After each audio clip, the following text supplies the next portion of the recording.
Hi, I'm the Prodigal Fish, and today we're going to cover the poem The Cross is Grown, Anzio by Audie Murphy. The following footage is the real-life Audie Murphy reenacting the actions that earned him the Medal of Honor. Oh, gather round me, comrades, and listen while I speak of a war, a war, a war, where hell is 6 feet deep. Along the shores the cannon roar. Oh, how can a soldier sleep? Praise be to God for this captured sod that rich with blood does seep, with yours and mine like butchered swine, and hell is 6 feet deep. The death awaits, there's no debate, no triumph will we reap. The crosses grow on Anzio, where hell is 6 feet deep. This poem was written in the spring of 1948 and was published in Murphy's book, To Hell and Back. In the book, the poem is credited to his comrade Kerrigan, but in the reality is that Audie was the author. The inspiration of the poem came from David McClure, who was once mentioned to Audie that surviving a World War I veteran had described no man's land as hell is 6 feet deep.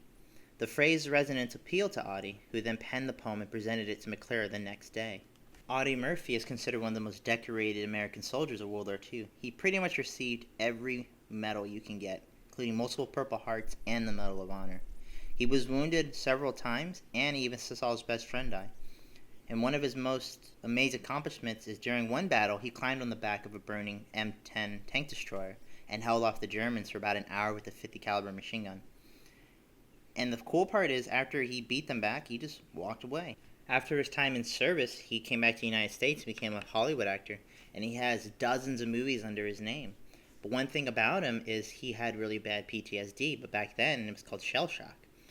And he kept it to himself, but he would struggle with drugs. So one weekend he locked himself in a hotel room, and he just sweated it out. And he did a lot of public service, and he always talked about how it was a duty to want to give back to your country and always do what's right. He ended up making a movie about himself, but originally Hollywood didn't want to cast him because he was very short, and they said nobody would believe that a short man could do that.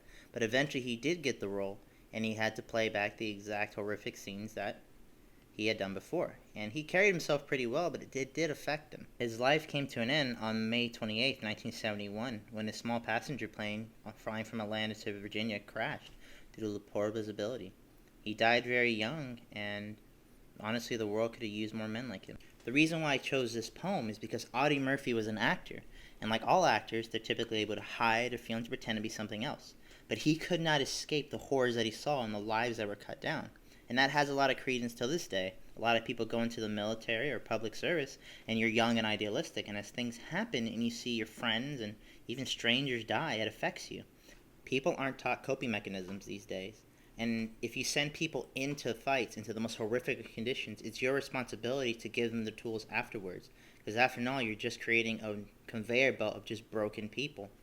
We have to be able to teach people how to handle the stresses of combat and even life. So when they come out, they have a chance to give back to society.